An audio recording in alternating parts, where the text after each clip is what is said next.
Mine's is basically the same diameter as like a baby. Like it's like so it's a small fetus.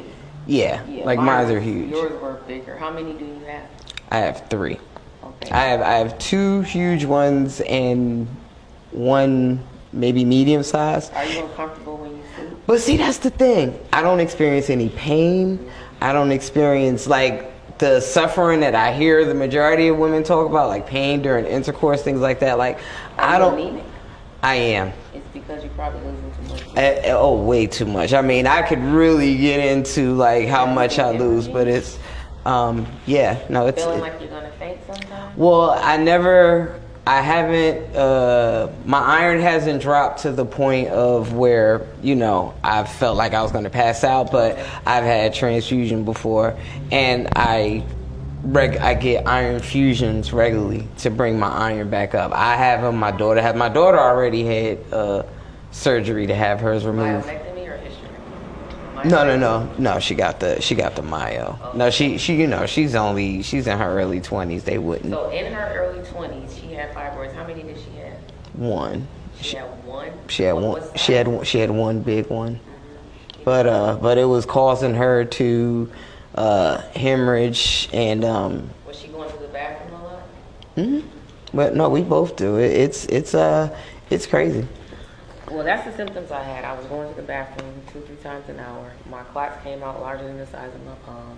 My periods were extended from 6 days normally to 14 days. Mm-hmm. I was hemorrhaging. I was fainting. I bust my head. Your iron dropped. My iron dropped. I am totally anemic. I have to be on iron pills even now, which I didn't like what they gave me because it makes you unfortunately constipated. Mm-hmm. But then you have to take stool softeners, and it's a process for women.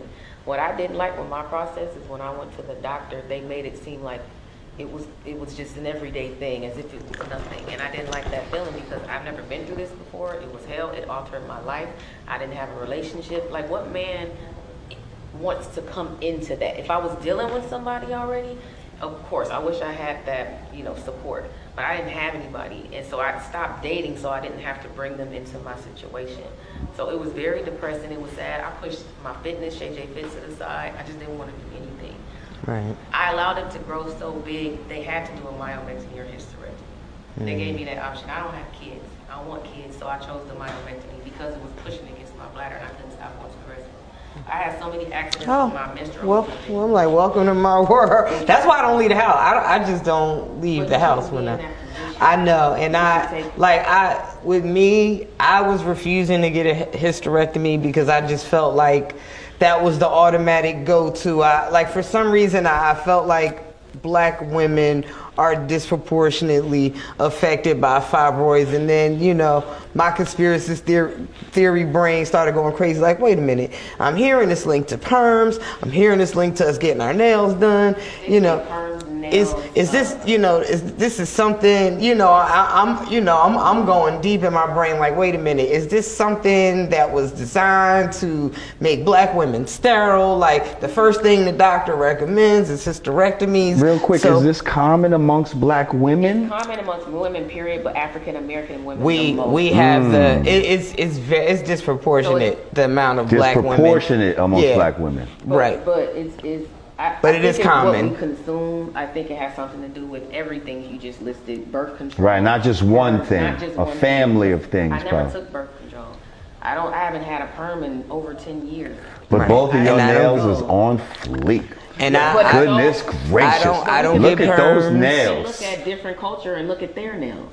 But the African Americans receive the majority of this diagnosis. Why? It's not because of just nails. It has to be something else. I'm just saying, both of y'all have really nice nails. Thank you. I'm just saying this. That's all. I'm just trying to give y'all a compliment. I know they attribute it to sometimes lifestyle and food. Like every article you read on fibroids, they'll give you a whole list of what it could be. But they're not even sure of possible mitigating factors. But one thing that is a fact is that it definitely affects us way more than it affects women of other But races. to me, that's not enough information, and I think they need to do more research for sure. And I do believe herbs work. Why? Because I took them and it suppressed my symptoms. I don't know what herbs. What herbs did you take that helped you suppress your symptoms? It was a company called thehealthyhand.com, and they have just tea and just pills that you take. I did both of them because I was willing to do whatever at this point, jump off a bridge, like anything to get rid of it. That's how painful it was.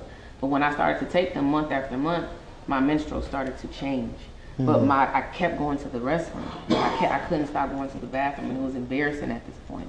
So I rushed into a situation to have a myomectomy. So they just go in, remove the tumors. And okay, because I don't really know what that is. Well, let's start with what fibroids are. They're benign tumors that grow in your uterus. Correct. I know that. But everybody don't. Okay. So we're talking to Thank you. everyone Yes. right now. Well, here's the camera and there's a camera. And you can we're choose also whatever. live. Yes, we are. What I would suggest you guys understand that benign is non-cancerous, but these tumors can cause a lot of different symptoms that we deal with daily that can affect your everyday life. So I had a bad case. She just explained to you she had a bad case, but what I can tell you I did, I worked with the company, thehealthyhand.com. I took the tea and pills, and it actually worked. So now I'm a spokesperson for fibroids. Also, we have an event coming up in Miami. It's our first event, my PR and I, Jen. I want to bring more awareness to Shout out to Jen in the house.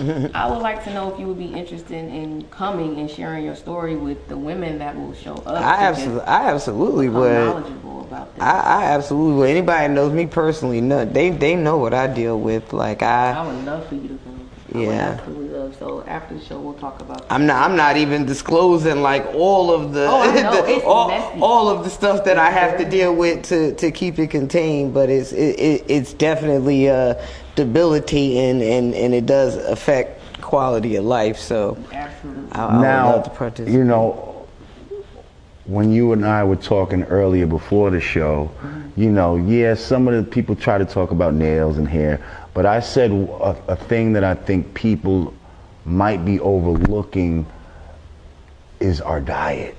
Oh yeah, absolutely diet. That our diet actually could be a contributing factor to a lot of dis-ease that we just as human beings experience, period, let alone fibroids. So That's told what I me, speak on. right, so that's why I want to ask you now. You said you actually have changed your diet. So I want to know, A, what was your diet previously, and what have you changed your diet to now, and what differences have you seen, what benefits have you garnered from doing this? Before, I was eating everything fried. I loved Popeyes. That was my favorite spot. Barbecue chicken. Popeyes is fried in beef lard, just to let you know. I didn't know this for a while. I used to like Popeyes. I'm not gonna front. Beef lard. Don't do it. I loved my mother's sugared yams, you know, and everything she would make would consist of salt and sugar and everything that I didn't need, but I didn't understand. Well, you're from Georgia, yes? No, I'm actually not. My father was in the Army. Oh, so you moved around? I was born in Hawaii. I was there 8 years in San Francisco, New York, Milwaukee, then Atlanta, now Miami. Well, what is your parents' background as far as? Milwaukee, Wisconsin. Okay, And my father, he went to the Army. That's how we ended up in Hawaii. got you. But a lot of people, I just was in Atlanta, and I had my start in Atlanta. But this. I'm glad you asked me the questions about my eating habits, because I had terrible eating habits. Bread, I could eat a whole loaf of bread. All I gotta do is take off the ends and smush it to a nice ball and eat. Are we talking white bread? Yep, any bread. I don't care. Bread. I love bread. I used to be a And you smush it into a Or ball? Charlie's, they got the best bread. Yep, smush it into a ball. with I used to do oatmeal. that at the end when I just didn't feel like eating no more. Then I would make little, I'd wet the bread a little bit, make little balls and like Oh yeah, very sculpt it. I don't know what the fuck I Hey, was doing. Kendrick ate syrup sandwiches. So I used to do shit like that. See, I missed that. I still ain't get that Man, far. I done in the had game. mayonnaise sandwiches back in the days. You kidding me? I hear that. I'm not a mayonnaise fan. But Yeah, I don't eat mayonnaise at all. I couldn't. It's gonna make me vomit. Oh, but I had a bad eating habit. So what I stopped doing was chicken, pork, beef. I stayed away from bread. Well, you should have pork. been stopped eating pork. No, I did. Pork was done before. Good. So for the past 4 years, it's chicken and mostly beef, you know what I mean? Right. But pork over 10 years. Good That's for out of you. my system.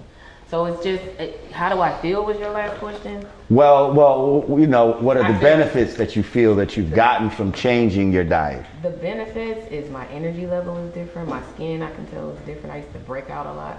My skin is different. I just feel more like that I can do more. I think better. I move better. I think it affected my mind. I can't explain it. I don't know how changing your eating diet did that, but back in the day, we didn't have the type of foods and processed foods we consume Well, today. I do know that, you know, nowadays, like foods contain so many hormones in them, and hormones are a big a factor in making the fibroids grow. Like fibroids function like babies. It's almost like they feed like off blood. Right, they feed off blood. They feed off that's why your menstrual is the all same nutrients that, you know, that I guess that theoretically a baby would. So when you're taking in these foods like the chia, especially because It's the estrogen. one of the things they tell you to try to stay away from is meat, especially when you have fibroids. Like, you know, Look at that. if you have to eat meat, try to eat organic. Like anything with hormones, anything with preservatives, anything with sugar, And which dairy. is most of the crap that they're shoveling people Yeah. out Those are here. the things that you can purchase that's cheap. Right. And, But and anything expensive these and are the things- natural, they want you to come out of pocket. and those are the things that And that's that almost like a contribute conspiracy to against fibroid poor growth. people from being healthy. But if I keep you in a position, I can always take from you. You know, but if I give you what you need, you'll never come back to me. It's the system in all different areas, and that's the same thing when it comes to the food system, our health. They don't. Most doctors they prescribe a temporary fix, something that will suppress your situation, not heal you. Why? Because I need you to come back. I need to receive more from you. If I heal you, Right. the money is done. The money's in the medicine. So how long Not have the you cure. been, you know, a changed woman as far as your eating habits and your lifestyle? I started to change my eating habits when I got into fitness, Shay Fit, but I took it extremely further than I did back then when I had to deal with fibroids. Because I was told by everyone I talked to, because I spoke with 3 doctors, several holistic individuals, and they all said diet, diet, diet. But I'm like, okay, I did change my diet, change it even more because it's something you're doing. And I knew it wasn't a perfect diet, but now it's just more strict. Right. Maybe her body can take more than my body, or my body can take more than hers. You have to learn your body, learn and watch what you consume into your body, and you'll see a difference. Now, do you feel like you're almost like a calmer person now Yeah. than you In were? situation. Yeah. I mean, It of course, depends. Yeah. of course, when You know. agitated, we all can go to a certain place. Yeah. But do you think that that place is a little further away than it was when you were, you know, Well, yeah. eating like a savage? You know what? Because I can think more clear. So why take a certain approach towards a situation that will end up here when I can get there anyway and just move on? Like it doesn't make sense to sometimes be irate. Now, I'm not perfect. I get in situations, especially if I'm in love with somebody, where my emotions take over. But I'm learning. You know. You're Are you work in in love progress. with anyone Yeah, right you now? know, That's right. Are we in love with anyone right now? I definitely have love for someone, but I am single. Okay. Hey, you hear that? I am. You hear that, gentlemen? That was I got love with someone, but I'm single. That was dog whistle. Like, Nice hey, answer. you know, I'm be in town for the next few days. I'm just saying. I got love for you, but I'm in not- the NY area. Holla. Well, listen, man, this was a great conversation. Like, really, just I appreciate that. sitting and hearing y'all just talk about, you know what I mean, Yeah. what y'all Yeah. go through as women, and this sounds like some shit that, you know, like you said, black women suffer from this disproportionately, and you know, this is something that we need to bring awareness to. So, you know, how can people get in contact with you or whatever you promote? You know, what do you get? You said you got a thing going on in Miami again. So tell us about that one more time before we get out of here. For the ladies that have fibroids, if you're trying to relieve your symptoms, you can go to the company I work with. which is thehealthyhand.com. They also have a Instagram, thehealthyhand_. Also, if you want to ask me any questions, because I talk to ladies all the time, almost every day, about fibroids, follow me on Instagram. I am Shay Johnson. Send me a DM or email, whatever you want to do. I answer all questions when it comes to that. I'm dealing with it. I know what you're going through, and you are not alone. Outside of that, follow my fitness page, Shay J Fit. And thank you for listening to my story, and thank you for having me. Word. That's great. On that Give note, it up for our guests, y'all. everybody, Shay Johnson, and we'll be right back. You know what I mean? Yeah, yeah.